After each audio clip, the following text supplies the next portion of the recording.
என்னடி இப்போ ஓகேவா? கரெக்ட்டா போஸ் குடுத்துட்டேனா? ஆமாடி, அப்படி ஏறு. செம்மையா வருது. ஆனா உன் கூந்தல் தான் அங்கேயும் இங்கேயும் பறந்துட்டே இருக்கு. அது அப்படிதான் பறக்கும். நீ சீக்கிரம் போட்டோ எடு. காலெல்லாம் வலிக்குது. இருடி, இந்த சிரிப்பு அப்படியே இருக்கட்டும். 1, 2, 3 சூப்பர்! அடியே நகராம அப்படியே உட்காரு. போஸ் ரொம்ப நல்லா இருக்கு. சீக்கிரம் எடுடி, வெயில் வேற கண்ண உறுத்துது. இதோ எடுத்துட்டே இருக்கேன். கொஞ்சம் தலைய மட்டும் அப்படி திருப்பு. இந்தா திருப்பிட்டேன். இப்போ ஓகேவா? நாம 2 பேரும் இந்த ட்ரெஸ்ல செம்ம கியூட்டா இருக்கோம்ல?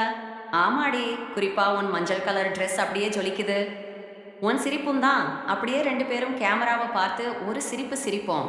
ஹாஹா! சரிடி. சீக்கிரம் கிளிக் பண்ணு. என்னடி இது? ஃபோட்டோ எடுக்க சொன்னா இங்க காத்து பலமா வீசுது. அதான் உன் கூந்தல் பறந்து சூப்பரா ஒரு எஃபெக்ட் குடுக்குது பார். சும்மா கதை விடாத. ஒழுங்கா நல்லா எடு. இன்ஸ்டால போடணும். கவலைப்படாதடி. அக்கா சூப்பரா எடுத்து தாரேன். படிக்கட்டுல உட்காந்து போட்டோ எடுக்கலாம்னு யாருக்குடி ஐடியா வந்தது? எனக்கு தான். எப்படி லொகேஷன் பிரமாதமா இருக்குல்ல? ஆமா, ஆமா. ரொம்ப பிரமாதம். சீக்கிரம் எடுத்துட்டு எந்திரி. கால் மரத்து போச்சு. இருடி, இன்னும் ஒரே ஒரு ஸ்னாப் மட்டும். டன்.